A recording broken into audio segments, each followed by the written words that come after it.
Jean-Claude Pelletier was born in 1961, and by 1986 he was already a professor of German in Paris. Piero Morini was born in 1956 in a town in Naples, and although he read Benno von Archimboldi for the first time in 1976, or 4 years before Pelletier, it wasn't until 1988 that he translated his first novel by the German author, Bifurcaria Bifurcata, which came and went almost unnoticed in Italian bookstores. Archimboldi's situation in Italy, it must be said, was very different from his situation in France. For one thing, Morini wasn't his first translator. As it happened, the first novel by Archimboldi to fall into Morini's hands was a translation of The Leather Mask done by someone called Colissimo for Einaudi in 1969. In Italy, The Leather Mask was followed by Rivers of Europe in 1971, Inheritance in 1973, and Railroad Perfection in 1975.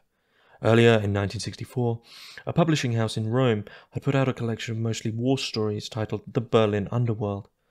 So it could be said that Archimboldi wasn't a complete unknown in Italy, although one could hardly claim that he was successful, or somewhat successful, or even barely successful. In point of fact, he was an utter failure, an author whose books languished on the dustiest shelves in the stores, or were remaindered or forgotten in publishers' warehouses before being pulped. An excerpt there from the first part of Roberto Bolaño's 2004 novel, 2666. So the novel was originally released in 2004, a year after Bolaño's death. It is over 1,100 pages in Spanish and almost 900 pages in the English translation. The English translation was first published in the US in 2008 and then in the UK in 2009. A little bit of backstory about 2666. So Bolaño dies shortly after its release, and as of yet, from what I can discern outside of collections of interviews and little snippets here and there, and what I guess we can sort of take from his work itself, there is yet to be a sort of definitive biography of Bolaño himself. So the backstory here is that it was originally planned as a single book by Bolaño, likely to be much, much longer.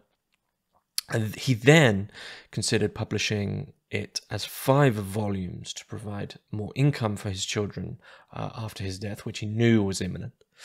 However, the heirs of the book after his death decided otherwise, and the book originally was published in one lengthy volume, which is the volume I have, and then there has been these other editions. There's an edition with that's split into 3, and I do believe there may very well be an edition split into 5 separate books. The reason that is that the book itself is split into these 5 parts. But just a little bit more backstory is that Bolaño was well aware of the book's unfinished status, and said a month before his death that over 1,000 pages were yet to be revised. And so what we have, even though the novel is written as almost definitively labyrinthian and fragmentary, it probably would have been more so. We're sort of left with a fragmentary novel that's even more fragmentary because of that somewhat elusive ending and elusive history of the novel itself. Now, plenty of people have done reviews on 2666. It finds its way onto many somewhat notorious book lists for both difficult novels, for, to repeat myself, infamous novels, because of something that I will get to, which everyone who's read the novel knows is coming. And of course it also, with such a page count, falls into lists of sort of maximalist or just lengthy tomb-like novels, coming in at 900 pages, roughly, in English. Now, one thing I would say, as someone who thoroughly enjoys, in fact, they're my sort of favourite novels, are lengthy books, such as The Recognitions by Gaddis, J.R. by Gaddis, Infinite Jest, Gravity's Rainbow, Suttree, to a degree, Moby Dick. This I would put in a sentence in terms of its sort of readability and how it happened, how it was to be read, it's the quickest long book I've ever read. I couldn't tell you exactly how long, but it's certainly, other than sections in the middle, and this is generally repeated by a lot of people, other than sections in the middle, it really does fly by. And that's surprising considering the content. And in a way, both the qualitative content of the visceral feeling and uncanniness and Lynchian atmosphere that gets right into your bone marrow consistently, but also in a way the lack of content, the lack of conclusions, the lack of closure, the continual distancing from anything that might hammer in a nail at some or other point. But of course, with books, we have to, in a way, at least have something. We have to have something to hold on to, and there emphatically is. I'm not going to say it's some complete experimental thing without narrative. It's not that at all. The book is split into 5 parts, and I've got a fair amount of notes here, of course, because it's such a lengthy book. The book is split into these 5 parts. So the parts are titled: the part about the critics, the part about Amalfitano, the part about fate, the infamous, it's not titled that, but I would call it that, the part about the crimes, and then the part about Arcimboldi. Now, I believe Bolaño sort of would understand one of the reasons, one of the other textual reasons that this book was to be split into 5 parts is that I believe he was approaching it in such a way that any of the parts could be read in any order, and that certainly would work. Though I think the ordering that is there in the sort of known edition that we have is it works extremely well. Now, the reason these can be all sort of ordered, these 5 parts could be read in any order, is that they do interconnect. There is these sort of loose connections between the parts, of course. So, excuse me. In part 1, the part about the critics, which, along with Arcimboldi, along with the 5th part, these would be my 2 favourite parts. This seems to be, not, I don't want to call it the consensus, but it seems to be quite common that there is sort of this bow of appreciation. Not that the middle isn't appreciated, but the book is doing so many things that I do wonder if a reading group that was tailored around a reordering of the parts would actually garner a different appreciation of them, because the common appreciation seems to be that it really begins with sort of a runway into the atmosphere of 2666, and then it dips in the middle, and then we regain that runway near the end. But the part about the critics tells the story of 4 European literary critics who, I'll throw in all my own opinions, of course, in my own estimation, are not necessarily caricatures of literary critics, but their identities are entirely caught up with Arcimboldi in a fairly bourgeoisie fashion, a very bohemian fashion, and they're very sheltered. The love sort of triangle affair that's happening between them is almost a known trope amidst them. This first part, however, follows the story of these 4 European literary critics in search of this elusive author that no one's really seen anything of, that isn't necessarily massively popular, but it's clear there's almost a cultish feel around him, Benno von Arcimboldi, or Arcimboldi. And then amidst that is their love affairs. Part 2 is the part about Amalfitano. It's about a single man in the town in Mexico called Santa Teresa that has been plagued by a series of horrific rapes and murders of young women. This was modelled on Juarez, which is a real-life series of rapes and murders that took place in the 1990s, and I believe Bolaño is... he's quoted as saying that if he was never a fiction writer, that he would have written crime scene investigation. It certainly tells that there's, when I get to that scene, there's a strange passion and I don't want to say psychotic, but a borderline obsessive detail which has become the infamy of this book. So one of the things I really want to focus on actually with this book is talking about it as an object, and what a literary object really is, and what happens to them when, I guess, in a Roland Barthes type sense, this is an emphatic example, not so much as of death of the author, but life of the book. And I'll get to what I mean by that. But anyway, part 3, the part about fate, which in its name, it takes one of these very dark jokes, which is in the book about fate. And I think one of the key themes of the book is a certain determinism. You know, we're given the power to view this labyrinth from a higher position, and yet in a way nothing comes of that. Anyway, part 3, the part about fate, follows a reporter called Oscar Fate, who comes to the same town as Emil Furtado, to Santa Teresa, to cover a boxing match, and winds up being drawn into a mystery and sort of goes mad in the process. Part 4, part 4 is the infamous part. It's the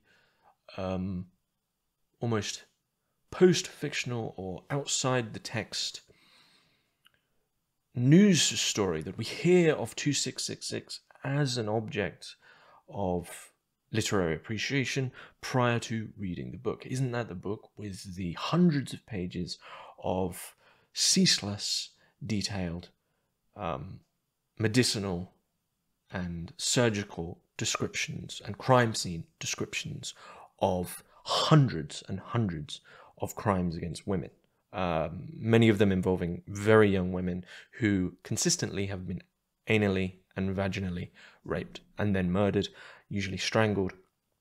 And this section, this part 4 about the crimes, is interspersed with, I would say, some of the most important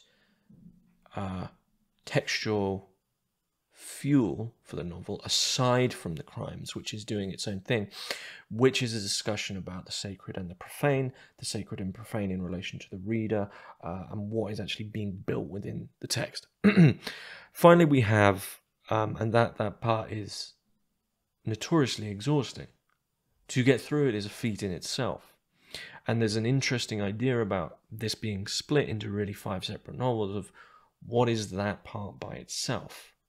And why are we reading it? What are we doing? You know, what are we doing as the reader? Why are we involved with this object?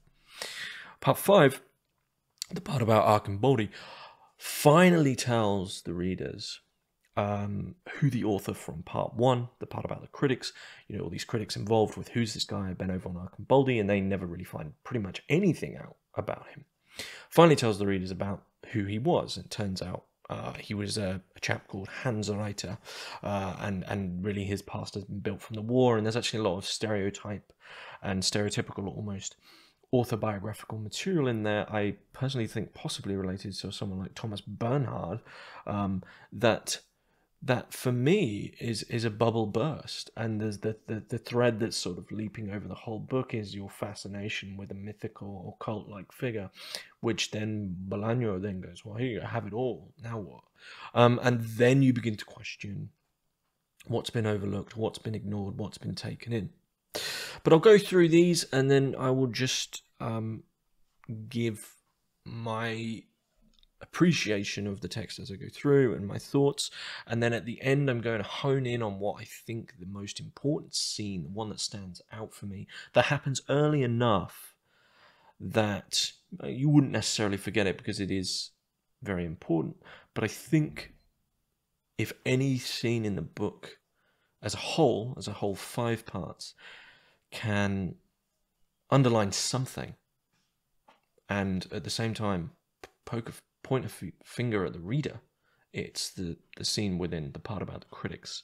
But the section I read is from the part about the critics, and the reason so I'm going to read one section from each part just to give you I guess a taste in a way of little piece that I think maybe at least gives a glimpse of what the parts are like and are about. And the reason I picked that part is that there's an emphasis on a metatextuality of fictional books, of dates and details, and getting caught up in 2 things. Caught up in the obsession with an author, and caught up with so on the one hand, this book as a textual object, as a literary object of what a book even is. Why are we reading in it? Why are we reading it? Why are we engaging in it? And the second part as something which is really ruthlessly tackling not necessarily the problems of postmodernism, but trying to perhaps unwind and even investigate postmodernism, is the discussion of what it is to construct a book, to construct a 5-part labyrinthian, intertextual, metatextual, rife with fictional texts, fictional biographies and details, what it is to create such a thing and why that interests us so much. And that's one of the key questions, I think, and I think that Bolaño was trying to investigate near the end, was what even is it to craft a novel altogether, and to what extent, what do we expect from it? And the notion of expectation is constant throughout the book. It's at certain points it's complete within the narrative. So this first part, the part about the critics, just to try to go through this in the sense of a bit more of how most people are going to read the book, begins almost with a literary cliche taken with the utmost seriousness of four scholars investigating the work of this cult-like figure Archimboldi. And by the end of the section, and by the end of the part, nothing has really happened. You've learned more about their romantic lives, who they are, what their ambitions are. It seems to a degree that actually some of their love for the work of Archimboldi does fall away. So what were we expecting in this first part? We were expecting to find out about Archimboldi, this thriller, almost minor romantic thriller that is surrounded by a figure that we will never get to read the work of, that the characters are constantly interspersed within conversations of their work, which is often placed alongside the work of real life authors amidst conferences, and we're given these detailed conference ideas. What were we expecting? I certainly didn't get anything I was expecting. But what the first part sets the stage for, and the reason I wanted to really talk at length about 2666, and the thing that really stays with me is I thought for a while of how to describe the atmosphere of the feeling, because it's the feeling that draws people in. It's the feeling that draws readers into 2666 and keeps you there, when otherwise it would take one hell of an author outside of Bolaño to be able to do this. 900 pages without conclusion, often without reason, about lives that are very distant. So what is it that keeps you there? And the only way I can explain this is the atmosphere and the feeling, and the only way I can explain the atmosphere and the feeling is by describing them as a hotel hallway at 2 a.m. when you need to go outside for a cigarette, or a bus stop, too early in the morning or too late at night, or the feeling you had as a child when you'd fall asleep in the back of a car, perhaps coming back from holiday, and it means you're driving at the early hours, and you sort of briefly wake up, and you're in sort of the haze, and the streetlights are coming past, and the whole world feels eerily unwell and unsettled. Like you are not safe. You are not safe, and something's going on that you can't put your hand on. It would be easy to call it the uncanny. Of course, the translation of the word uncanny, primarily coming from Freud, for unheimlich, wasn't necessarily great in the sense of that we relate it to, doubles. We always relate it to doubles such as mannequins and ventriloquist dummies or animatronics, things that we see and give us this disquiet. And I think, trying to go back to the original definition, which has the broader scope in the sense that the whole world of 2666 is uncanny, and leaves you unnerved constantly, in the sense that you cannot get out of that experience. You cannot get away from the world that has been set for you as the reader. And so, because of this world, all the characters are extremely distant. I never really felt, despite the often incessant details into the most intimate aspects of their lives, and love triangles and affairs and, you know, interests and religious beliefs or political beliefs or literary analysis, that never really felt like I got to know any of them at all. Whether or not I could say I actually cared about any of them, I wouldn't go so far as to say I did. They were all very distant. Now, what this atmosphere then does is for me, it doesn't stop at any point.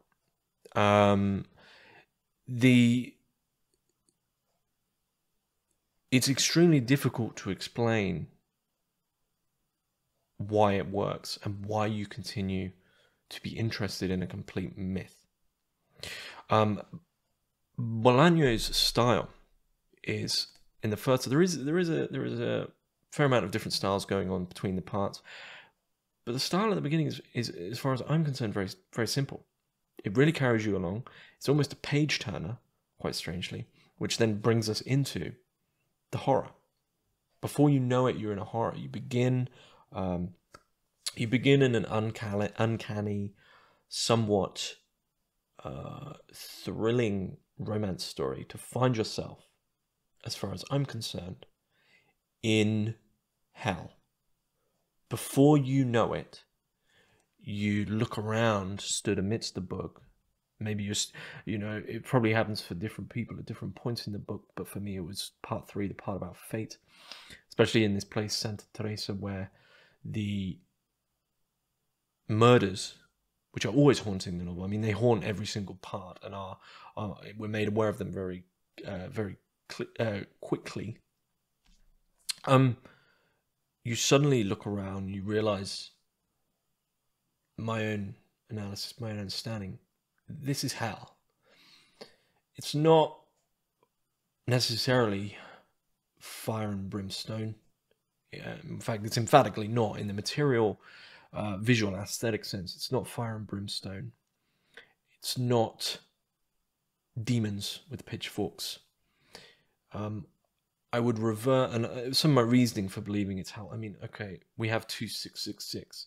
No one really knows what the title refers to. For me, there is this sort of clear reference here, 666, the number of the beast. Whether or not it's sort of an ironic joke of like hell 2, you know, or hell and a bit more, or something along these lines, that's how it feels for me. That's just my intuitive appreciation of the title. But when I say about hell, I would go back to almost the Catechism of the Catholic Church's definition of what it is to be in hell, which is eternal separation from God. And the uncanny atmosphere that pervades and infects and one is unable to get away from is itself the simultaneous feeling of there is no salvation. No one's really going to come and save anyone here, and people are already not safe. We're already in the place where you don't get saved. And this is one of the reasons I want to emphasize this notion where I mentioned about, you know, Roland Barthes' Death of the Author, you know, to sort of try flip that and say the life of the book, is that before I even read 2666 or read anything about Bolaño, when I first heard of 2666, often in the first paragraph, or if someone's mentioning it to you, you know, what will be mentioned is, isn't that the book with the, you know, isn't that the book with part 4, the part about the crimes? Isn't that the book with the almost 300, I think over 300 pages actually, of just incessant, detailed accounts of crimes against women? Isn't it that book? What, you know, and this question of what are we doing with this? And so what's quite clever, and whether or not anyone's written about this, I don't know, but I think what's quite clever, and it's also, this is also done within the blurb. So it is, we are made aware of this. We are made aware of this in that metatextual sense of, before you go into this, by the way, you need to know that these crimes are happening. And so even maybe you could avoid that if you read it blind, which I don't think is going to happen. But the point being is that for me, 2666, this is itself haunted by the metafictional crimes which are written about, inspired by real crimes from Juarez in the 1990s. So to that extent, we begin to engage with something that is completely not simply an exercise of literary talent. We begin to engage with a question of what drives so many people. And this was an extremely popular book, and it sold like 70,000 copies on the debut. What is it that makes people engage with that, even with the prior knowledge, and even with, let's be honest here, a cover that looks like hellish? Why do we want to pick this up, and why do we want to engage with that? So moving on from those discussions,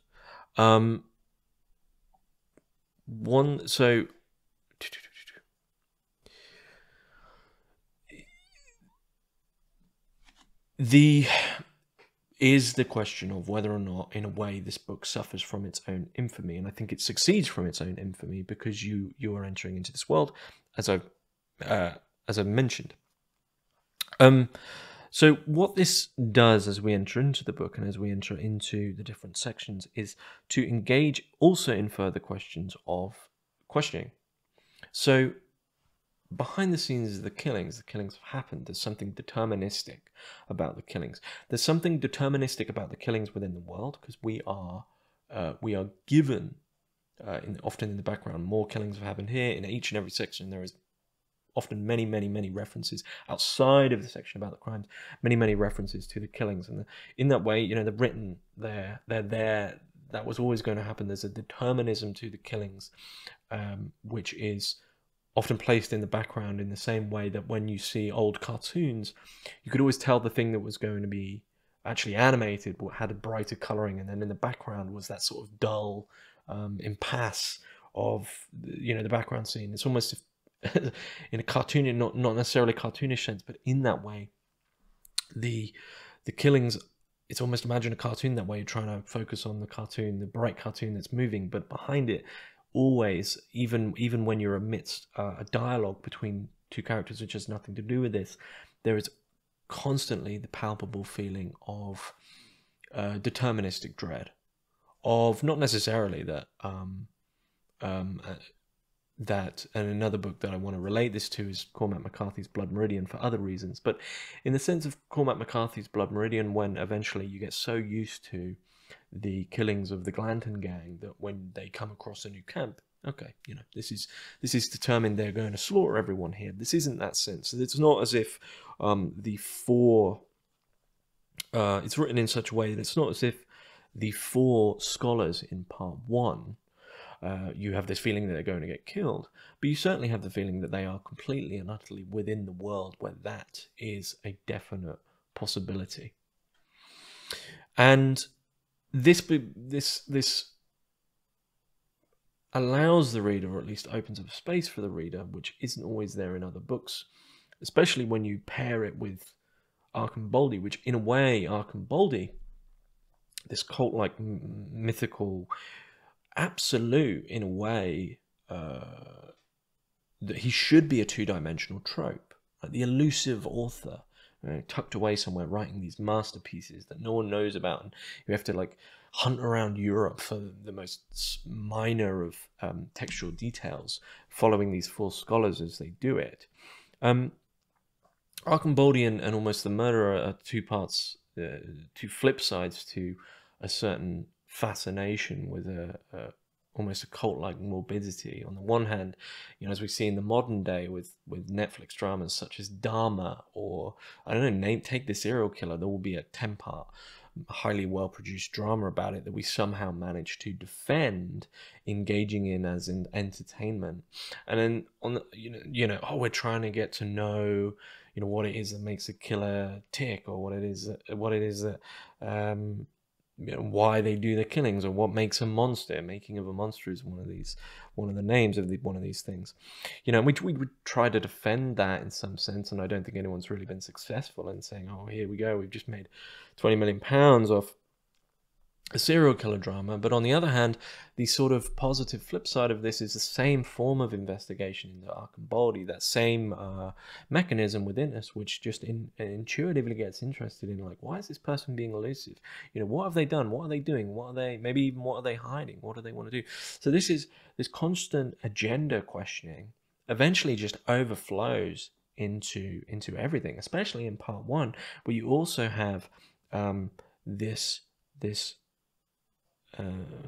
romantic, just complete, almost in a way, a mess that none of the people really want to broach.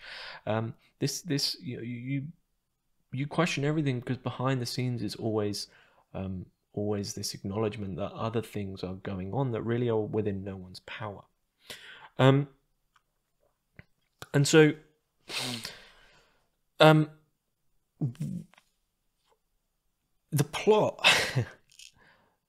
plot many people have said is a mess, because in a way you seem to have these 5 relatively clear sections that you could mark out, but when placed together, the plot is a mess, and you realize it's a good mess, though. It's a labyrinthian mess, and it's an intentional, not necessarily a chaos, but it's an intentional, inconclusive hopelessness. It's a depressing book. I'm always careful as to what negative word, positive word in the sense of happiness or optimism. Negative words have much further reach. And uncanny is certainly there, but that's not inherently negative. And there's a questioning that comes with uncanniness, and unease. Unease is probably the closest I'll get to describing the pessimism within this book. But there's also this inconclusiveness of it. And so you're given a multitude of things, really, well, 5, but more if you take other little parts of the book, that in the sense of modernist, or perhaps even postmodernist, and I'll get to that, literature, find a way to get some conclusion, even if it is a clear non-conclusion. So, we have the 4 scholars searching after Arkham Baldy. Well, in a typical thriller, we would have something where he's maybe revealed to be, I don't know, the Prime Minister or someone special or something like this. We don't get that in part 1. And in a way, Arkham Baldy still stays with the reader. I mean, it's still a fascination with Arkham Baldy throughout. And yet, we get to part 5, and Bolaño goes, well, here is your conclusion to part 1. And not only do you not get, you don't just get a few pages on who Arkham Baldy is, you get it all. There you go. And it doesn't scratch the itch in any sense. You have his childhood, you have the book he read for many, many years, you have the war as the backdrop, and much like the character the real-life author, I think there is a lot of influence there, which is Thomas Bernhard, who also had this backdrop of the war in a more guilt-ridden, traumatic sense. I think there is no conclusion there, and there is this deep sort of transparency. You get the childhood, you get the family dynamics, you get the war, you get all the cliche reasons to conclude why Arkham Baldy is who he is, and why he writes what he writes, and yet nothing is concluded, and we still just have a figure distant in the world. The same applies for the romance, and once again there's that important scene that I'll get to, which that maybe has a conclusion, but it's a non-conclusion. And what I mean is, unlike normal conclusions where we might find out who Arkham Baldy is and we feel satisfied with that, if we take a book like The Crying of Lot 49 by Thomas Pynchon, the conclusion in the way of that book is the stop at the end. That's still satisfying in a postmodern sense of a sort of very sardonic joke about not getting a conclusion. The conclusion there is not getting the conclusion. Bolaño just isn't even approaching the question of what we want or what we will ever get at all. And I think really for me this relates back to one thing I said about the notion of hell, and something also which I see as interconnected with Blood Meridian, as a way to discuss it at least. So Cormac McCarthy's Blood Meridian, which I believe is on many other lists with this book, the most violent novels ever written.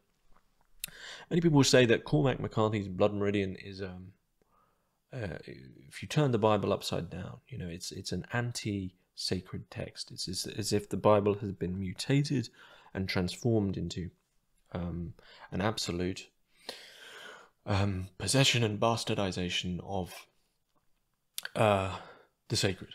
Desecrated churches, the judge as possible Djinn or Archon roaming the world as almost an anti-angel, a demon type thing.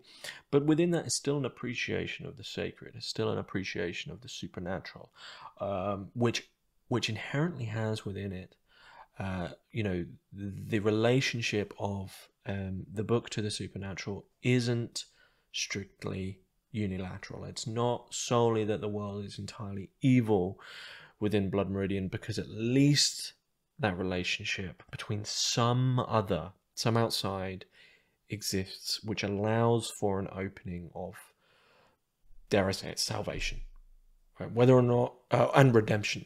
The common question about Blood Meridian is, this notion of whether or not the kid has found redemption, or whether or not there can be redemption in such a world. But the possibility is open there. And so, as Blood Meridian proceeds, the notion of the sacred, even though it's bastardized, is constantly bolstered. And we're at least witnessing a relationship with the sacred, even if it is dissipating, even if it is being ruined, it's still there. 2666, on the other hand, why I would really lean on that definition of hell from the Catechism, hell as an eternal separation from God, is equally an eternal, forever, that's gone. An eternal separation from the possibility of being saved, the possibility of redemption. Everything that's happening in this, it's not happening in a world where things can be redeemed. It's not happening in a world where things can be saved. And so amidst this is why I also focus in on the book as an object, because as we approach the book 2666, the majority of us, I would argue, already know about the infamous scene that we are going to have to deal with at some point. So when we look at a book like Moby Dick, right? Okay, we acknowledge Moby Dick, but we might not really know what. No one really talks about Moby Dick, like the whale, that much in terms of, you talk about the journey, we talk about ambition, all this other stuff. But Moby Dick as that allegory regarding Calvinism and regarding double predestination, as Moby Dick as the event in the book, which all the characters are going towards, whether they like it or not. Bolaño is doing something extremely intriguing in a metafictional sense of doing this exact same thing, but with an internality and externality of the text, which is doing the same thing for the backdrop of the world as it is doing to the reader. So we can say, yes, the infamous part 4, the part about the crimes, with its hundreds of detailed homicide descriptions of murders of young women, is within the context inside the book 2666, fictional. But yet we acknowledge it from outside as something which has been influenced by the killings of Juarez in the 1990s, and something that we as the reader likely do know prior to reading, and thus it's always already in the back of our minds as something that is going to have to be broached. And so it's a question that we have to deal with, is why am I still reading up to this point? What is it about this that I'm what am I getting out of the fatigue of getting through that section? What is it about that? And it certainly is fatiguing. There are criticisms of some of which I think are silly of Bolaño's sort of writing of women in this book. I think that's clearly done on purpose in terms of the role women play in this book is once again that metafictional role that I mentioned about them. It's the book where there are hundreds of dead women in the backdrop at all times, whether you like it or not. But amidst the um, amidst the scenes in part 4, amidst all the scenes that of the killings are just scenes of the ruin of the sacred to such a degree that it becomes profane. And I realise I haven't been doing the readings as I've been doing this because I just got sort of carried away. But to take just one example from the infamous section, so you know what you're sort of in store for. 2 weeks later, in May 1994, Monica Duran Reis was kidnapped on her way out of the Diego Rivera School in Colonia Lomas del Toro. She was 12 years old and she was a little scatterbrained, but a good student. It was her first year of secondary school. Both her mother and father worked at Maderas de Mexico, a maquiladora that built colonial and rustic-style furniture that was exported to the United States and Canada. She had a younger sister who was in school and 2 older siblings, a 16-year-old sister who worked at a maquiladora that made wiring, and a 15-year-old brother who worked with his parents at Maderas de Mexico. Her body appeared 2 days after the kidnapping alongside the Santa Teresa Pueblo Azul Highway. She was dressed, and next to her was her school bag full of books and notebooks. According to the forensic examination, she had been raped and strangled. In the subsequent investigation, some friends said they had seen Monica get into a black car with tinted windows, maybe a Peregrino or a Master Road or a Silencio. It didn't look as if she was taken by force. She had time to scream, but she didn't scream. When she saw one of her friends, she even waved goodbye. She didn't seem to be afraid. So there's lots of... That is... The majority of them are along... The majority of these reports of these killings are along that style, with interspersed with small details which give them once again that notion of unease. But nothing is sacred in this book. Nothing is sacred, and nothing... We already acknowledged that nothing is sacred. And when you combine this sort of, for me, the two pillars of the foundations of this book, which is nothing is sacred and the profane is ever bolstering, and there is no conclusions even if you are offered them, you are left with hell in that theological sense of a distance from God. God isn't present in the book.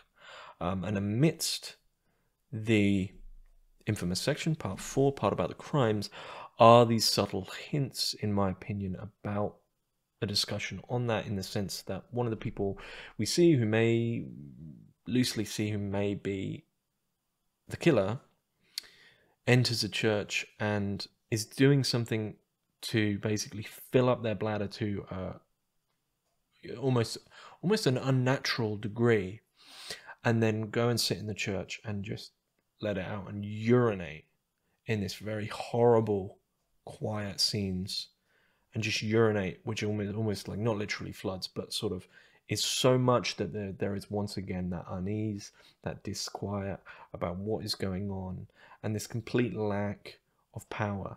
And from that, in this scene where this urination happens, and a few of the older women in the church see this character, he begins to urinate, and they have to knock on the door of the confessional as the confession is going on.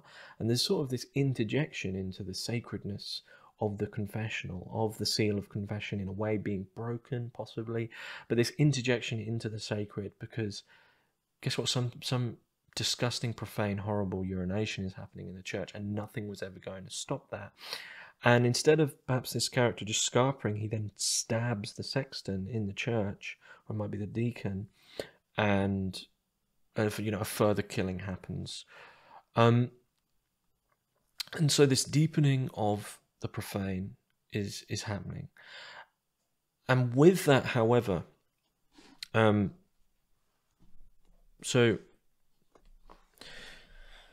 when a book doesn't build tension, what can we really say is going to happen? That might seem like a very banal tautology, but what I mean is, I'm just trying to get to another section to find the final thing I want to read. When we think of value, we think of value, of quality, of reason, of purpose, right? Things which we're going towards that. We need a reason, we need a rationality. And for these things, for reasons, for rationality, we need limitations. We need boundaries, we need borders. And with boundaries and borders builds tension. And this book's like a fog. There just isn't these boundaries, there isn't these borders. Everything slips into everything else. Everything is questionable. Everything is the agenda of everything is questionable. The unease is so ultimately palpable. And yet you might say, well, that sounds like a labyrinth I want to investigate. Yet amidst that is once again that metatextual thing that I mentioned about something external to the text already being there. And so this foundation behind the book that you might in other places, in other mysteries, investigate is negated as a mystery because it's already acknowledged as having happened from outside of the text. Like 2666, this sort of event of the book has already happened, and you get to go in and just, if you want to step into that atmosphere, you can. But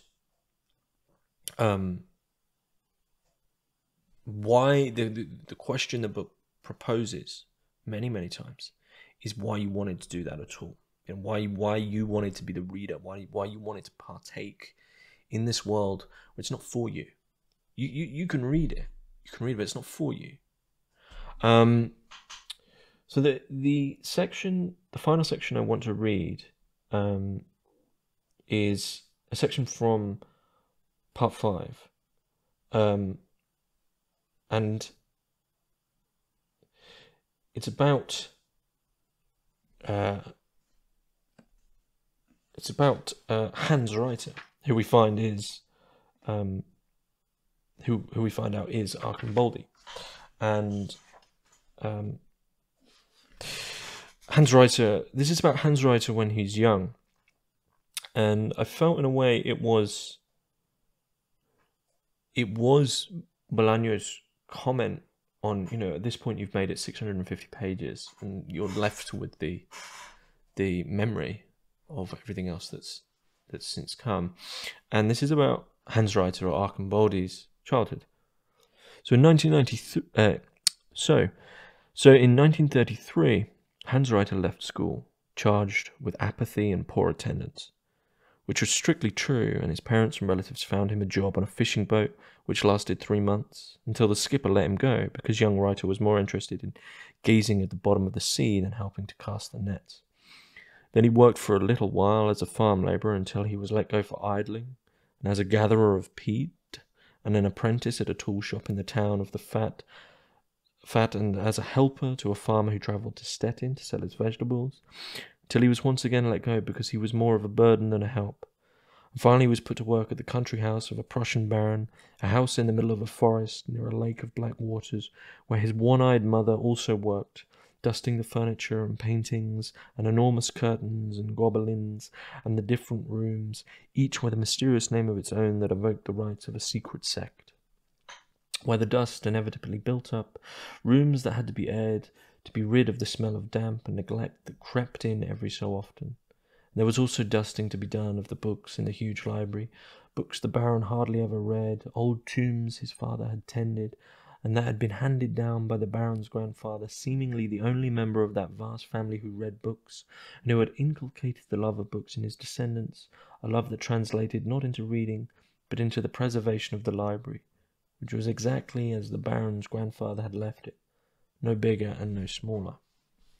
But it's the interesting notion of Archambaldi being apathetic. being, he's more caught up in gazing into the abyss than doing the job, than working something out, which eventually turns into this sort of metaphor of going into these rooms and just having to dust things off, and eventually he just gets obsessed with a single book. And we are then given the childhood of Archambaldi as someone who is just sort of gazing around. I mean, he's just someone who clearly can't get by because he's so just caught up in the world, so caught up in just staring at things and maybe not even figuring them out.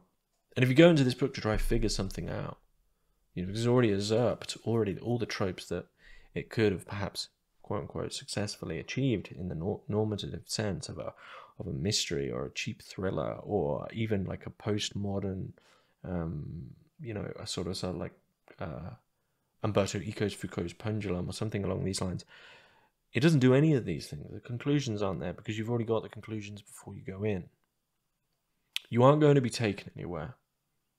You might be taken into something. You might be taken into an atmosphere. You might be dragged along by the disquiet because you wish amidst your knowledge of the murders, and you wish amidst the incessant disquiet of the book, that something will come. But it won't, not now. Not in this world. Not in 2666. Not in this hell. This is an experience of the non-fire and brimstone hell. This is experience of what it is to accept a sort of... in a way, to quote one of the sections, which I did believe was a fairly tongue-in-cheek joke in a way, is to accept fate. I'm going to read it. It's going to happen, and it wasn't necessarily nice. It's a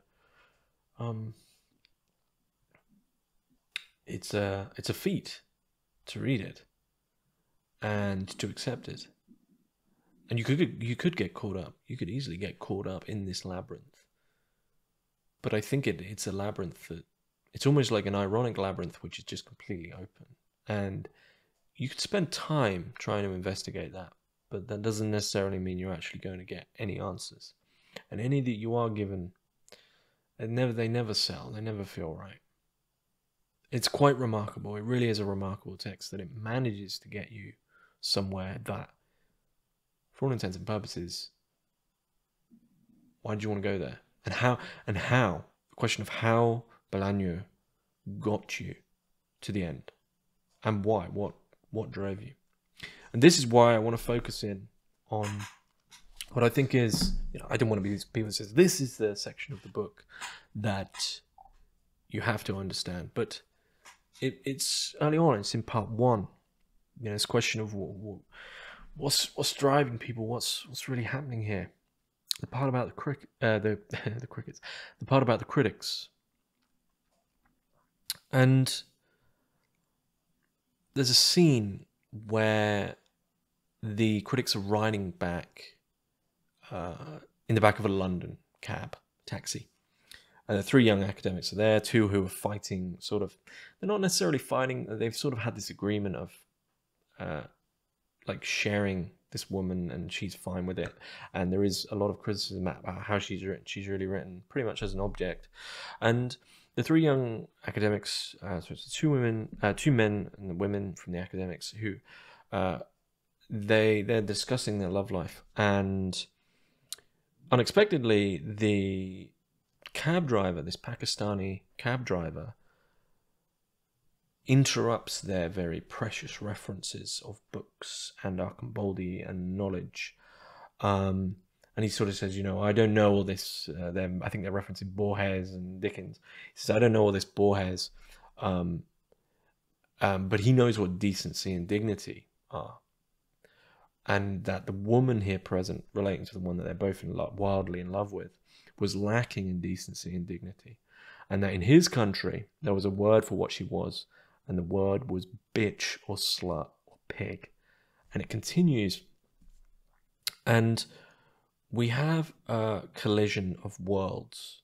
And we have this, like, we have an acknowledgement of these very protected, often at times naive, sometimes snooty, and a very bohemian characters stumbling into a border of something that you think they would think they're above or understand or know. And Archambaldi, as they've emphasized through their own scholarship, I mean, this is a man who is very familiar with violence in his work. So this cult-like figure, who we eventually find out was was very much influenced by the war, has this constant engagement with violence within his own work, and this is handed over to these very precious European academics. And and what do? The two men drag the Pakistani cab driver out of the cab and proceed to kick and beat him near enough to death. They don't kill him. It's like within an inch of his life. And they begin to scream these bizarre insults at him. They say, "Shove Islam up your ass." This one is for Salman Rushdie. It takes on this absurd tone of this complete head-on collision of, you know, the borders of, perhaps you could say, on one political sense, multiculturalism, racism, and the liberalism which we just inherently intuit from these characters. All of this slams together so fast with their backdrop of Archambaldi that all that's left is basically a viscerally horrible scene of hatred, which is likely just burgeoning because they perhaps just want to defend the woman that they're with, and so they've suddenly just been caught up themselves, much like the reader, which is why I think it's one of the most important scenes in the engagement. They are doing the thing that the reader's doing and making some decision, being caught up in something that perhaps they have an absurdly morbid fascination with. Because there's these criticisms, okay? There's these criticisms of what, you know, why did Bolaño decide to write so many, you know, virulently detailed descriptions of young women in bad circumstances, many in bad circumstances, many not, but so many, literally hundreds and hundreds of pages of examples and cases of women where they've been horribly abused, raped, killed, strangled, and often just chucked on the roadside. And there's this criticism of, oh, is he getting this sick sort of, is he getting a sort of sick thrill? Like, he could have done this. Some people say he could have done this in, you know, 50 pages or 100 pages. I actually disagree. Much like Blood Meridian, though Blood Meridian goes more towards the sacred, 2666 goes more towards the profane. Much like Blood Meridian, it is that incessant repetition which eventually does desensitize you. Whereas, however, with 2666, you already have the seed planted to sort of desensitize you to it. Of course, there is the question of Bolaño himself being the writer, and you could say, well, he had to go to much more effort than we, the reader, did. Okay, so there's that criticism. Why did he have to spend so much time? Why did he have to spend so much time doing it? But then there's a great irony that we are announcing that criticism whilst we are reading it, largely with the knowledge that the book contains that. So that's why I think, as an object, it's extremely important to investigate it as an object of literature, because you know, the cart before the horse. You know, the part about the crimes before the book. And so the acknowledgement of that is, oh, why did he, you know, you're reading it, and you're saying, why did he feel the need to write this? While you're reading it, you've made that decision. And so it's exactly the same with this scene of this possibly a very intellectual and very intelligent criticism of that academic appropriation and appreciation of things from the standpoint of these people who suddenly get caught up in the own violence that they've gone to conferences about. And before they know it, they are almost as caricatures of some cheap cartoon, kicking someone's head in and shouting off these comical, absurd slurs. And now it's one of the few moments in the book where, in a way, the disquiet is dispersed, because, oh, that's where, you know, it's now reached at least some peak of energy, but it's just been dispersed in such a pointless, horrible way that you realize everyone here is in hell, and absolutely no one is innocent, and no one is going to be saved. And if someone is existent in this world, and perhaps it was always a foregone conclusion, that's the horrible thing. But that's an hour I've spent on this book now. So now is the time of year to read it. It's getting cold. It's getting miserable. I would possibly read it with some spicy food for some reason. That seems to pair well. Maybe some bitter wine. Yeah. It's a good time of year to read it. When you first read it, I would say put aside 2 or 3 hours. Because if it gets you, it will get you, and then you don't have to worry about getting through it. You'll get through it. But it's... one thing I'll say is its future as a text, I don't want to say if it's going to be canonized. It sort of, for some people, it already has. I don't know the future of this text. It holds a very, very strange place, especially amidst those long novels that we usually would consider postmodern. I'm not sure I'd consider this. It is in one way, but not alike Gaddis, or Pynchon, or Foster Wallace. It's different. So anyway, I hope you've enjoyed my review of Roberto Bolaño's 2666. Thanks very much.